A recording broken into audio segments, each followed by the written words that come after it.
15 साल मुख्यमंत्री भारतीय जनता पार्टी का रहा। मध्य प्रदेश की जनता ने कांग्रेस की सरकार बनाई, हमने वोट्स से सरकार बनाई, इन्होंने नोट्स से सरकार बनाई। और आप गवाह हैं, आप गवाह हैं। छोटा सौदा तो छिप जाता है पर बड़ा सौदा छिपता नहीं है। ये कितना बड़ा सौदा किया, ये आज तस्वीर आप सबके सामने है। 15 साल के बाद कांग्रेस की सरकार 15 महीने के लिए बनी। कैसा प्रदेश हमें सौंपा, जब मैंने शपथ ली कैसा प्रदेश उन्होंने सौंपा। ऐसा प्रदेश जहां आत्महत्या में मध्य प्रदेश नंबर 1, बेरोजगारी में नंबर 1, भ्रष्टाचार में नंबर 1, महिला पर अत्याचार पर नंबर 1, ऐसा प्रदेश मुझको सौंपा। कौन सी चुनौती नहीं थी हमारे सामने।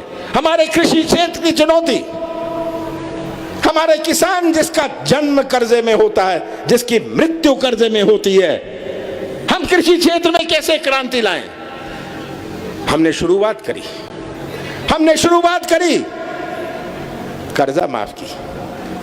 आप जिनका कर्जा माफ हुआ है गवाह हैं, अपने प्रदेश के लगभग 27 लाख किसान गवाह हैं कि हमने 27 लाख किसानों का कर्जा माफ किया। दूसरी किस्त चालू थी, तीसरी किस्त हम जून से शुरू करने वाले थे, जहां हर किसान का कर्जा माफ हुआ। और शिवराज सिंह जी कहते हैं किसानों का कर्जा नहीं माफ हुआ। हाँ शिवराज जी, हमने आप जैसे किसानों का कर्जा माफ नहीं किया और आगे भी नहीं करेंगे। हम उनका किसान का कर्जा माफ करेंगे जो गरीब किसान है, जो इनकम टैक्स देने वाले, जो बड़े बड़े पद पर रहने वाले किसान हैं, उनका कर्जा हम माफ नहीं करते। ये शिवराज सिंह जी समझ लें। मैं तो कहता हूं शिवराज सिंह, आप यहां आते इतनी सारी बातें करते, चलिए खड़े हो जाइए मंच पर मेरे साथ।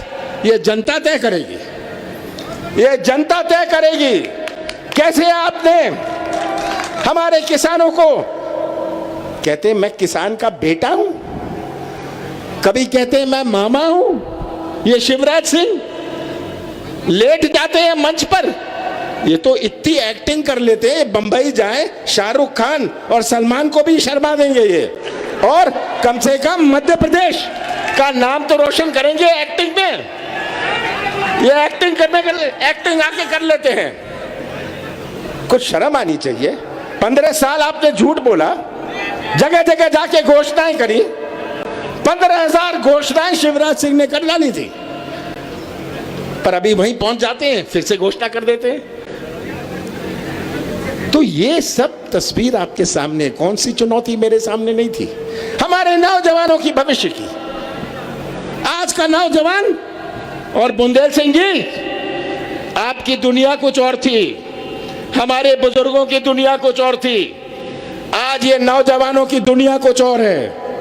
आज का नौजवान में एक तरफ है, आज का नौजवान जो भटक रहा है, यही नौजवान जो यहाँ खड़े हैं। आप नारे लगा रहे हैं, आप ही मध्य प्रदेश के भविष्य हैं, आप ही मध्य प्रदेश का निर्माण करेंगे। पर अगर आपका भविष्य अंधेरे में रहा, कैसा मध्य प्रदेश बनेगा भविष्य में। ये नौजवान में जो तरफ है, कोई ठेके की तरफ नहीं है, कोई कमीशन की तरफ नहीं है, ये तो व्यवसाय का मौका चाहते हैं, ये अपने हाथों को काम चाहते हैं। और शिवराज जी, आपने तो 15 साल में जितने उद्योग मध्य प्रदेश में लगे नहीं, उससे ज्यादा उद्योग तो बंद हो गए। मध्य प्रदेश पर किसी को विश्वास नहीं।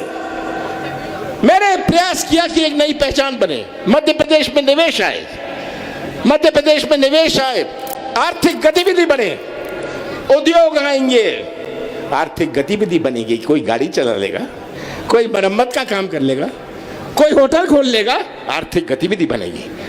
शिवराज जी ने तो मध्य प्रदेश की पहचान माफिया से बनाई थी। मैंने माफिया के खिलाफ युद्ध चालू किया, मैंने मिलावट के खिलाफ युद्ध चालू किया, शुद्ध का युद्ध चालू किया। कौन सी गलती मैंने करी थी? मैं तो पूछना चाहता हूं आप सबसे, कौन सी गलती करी थी जब मैंने कहा मैं गौशाला बनाऊंगा? कितने सारे गौशाला जो पूरे देश भर में नहीं बने, मध्य प्रदेश में 15 महीने में बने।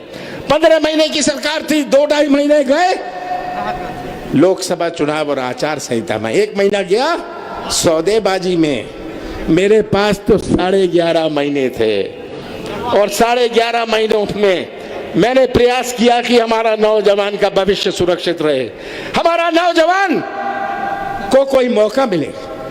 मेरा प्रयास था कि मध्य प्रदेश में एक विश्वास का माहौल बने, तभी तो निवेश आएगा। कोई मध्य प्रदेश में निवेश नहीं लगाएगा अगर उसको मध्य प्रदेश पर विश्वास ना हो।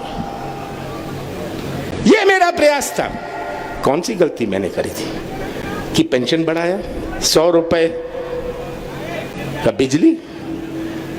कौन सा पाप मैंने किया था? मैंने कौन सा पाप किया था जब मैंने पेंशन बढ़ाई? मैंने कौन सा पाप किया था जब मैंने 27% अपने पिछड़ी जाति के आरक्षण का निर्णय लिया? कौन सा पाप मैंने किया था? ये आप सबके सामने है और मैं तो आपसे कहता हूं, इनके 15 साल देख लेना।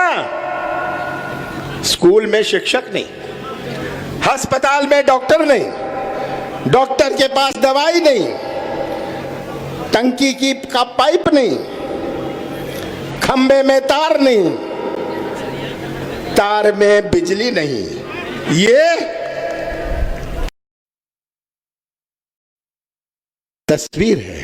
किसान बिना काम के, किसान बिना दाम के, नौजवान बिना काम के। जनता पूछ रही है, शिवराज तुम किस काम के? जनता आज ये पूछ रही है, शिवराज आप किस काम के? तो मैं तो आपसे इतना कहने आया हूं, ये उपचुनाव नहीं है, ये मध्य प्रदेश के भविष्य का चुनाव है। मध्य प्रदेश का भविष्य आपके हाथ में है। हमारे पारुल साहू जी तो हमारा चिन्ह है, इस चुनाव की चिन्ह है। ये समाज सेवक रही है, इनके परिवार से मेरे बहुत पुराने संबंध हैं, संतोष साहू जी से। पारुल साहू जी राजनीति व्यक्ति नहीं है, ये समाज सेविका है और मुझे पूरा विश्वास है कि ये तो आपकी सेवा करेंगी।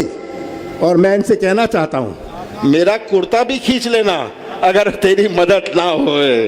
और ये सब देखते हुए आप देख रहे हैं, पिछले 15-20 दिन में मंडी के कितने कानून पास कर डाले। किस मंडी का निजीकरण, समर्थन मूल्य गायब। क्या होगा हमारे किसान के बेटों को?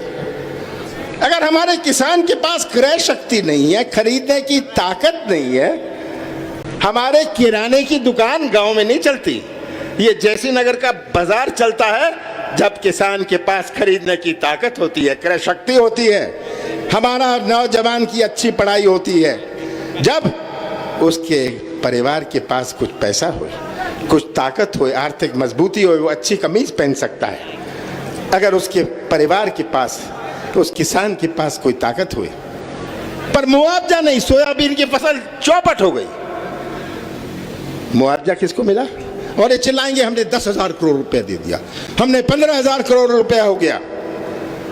ये सब आप किसको मूर्ख बना रहे हैं? शिवराज जी, वो समय गया जब जनता समझती नहीं थी। सही बात है ना? आज का नौजवान समझता है, आपकी एक्टिंग समझता है, आपकी कलाकारी समझता है, सौदेबाजी समझता है, ये सब समझता है। और आज का नौजवान, और कितने दिन बचे? 1 तारीख को ये तंबू नहीं रहेगा, ये बैनर नहीं रहेंगे, ये पोस्टर नहीं रहेंगे। 1 तारीख के बाद ये झंडे नहीं रहेंगे। 1 तारीख के बाद भविष्य आपके हाथ में है। गोविंद सिंह की बात हो रही थी, मैं तो कह देना चाहता हूं गोविंद सिंह जी, ये दबाव की राजनीति 1 तारीख तक कर लीजिए। 3 तारीख के बाद ये जनता आपको दबाव दिखाएगी, ये जनता आपको दबाव दिखाएगी। और ये आपने बहुत शोषण कर लिया, ये जनता पर आप दबाव डालना चाहते हैं। 18 दिन बचे हैं। गोविंद राजपूत जी, याद रखिएगा, याद रखिएगा, ये तो आपका हिसाब लेंगे, जनता आपका हिसाब लेगी, कमलनाथ भी आपका हिसाब लेंगे कि जो जय कमलनाथ। तो मुझे पूरा विश्वास है कि आप ऐसा फैसला करेंगे कि हम सुर्खी का भविष्य सुरक्षित रखें, सागर का भविष्य सुरक्षित रखें। मैं जानता हूं सागर में कितने विकास की जरूरत है। आप छिंदवाड़ा से ज़्यादा दूर नहीं है। आप में से लोग भी बहुत सारे गए हैं छिंदवाड़ा और सागर में अंतर लगता है ना, लगता है, क्योंकि सेवा करिए। मैं वैसी सेवा मैं और पारुल मिलके आपकी करेंगे और सागर का, सुर्खी के विकास का एक नया इतिहास बनाएंगे। अगर आपने अपनी कमर ठान ली, अगर आपने अपनी कमर ठान ली, जो यहाँ आए हैं, जो भी मेरे साथी हैं, मंच पर बैठे हैं, आपने अपनी कमर ठान ली, कोई नहीं रोक सकता। 10 तारीख को जब गिनती होगी, कांग्रेस का झंडा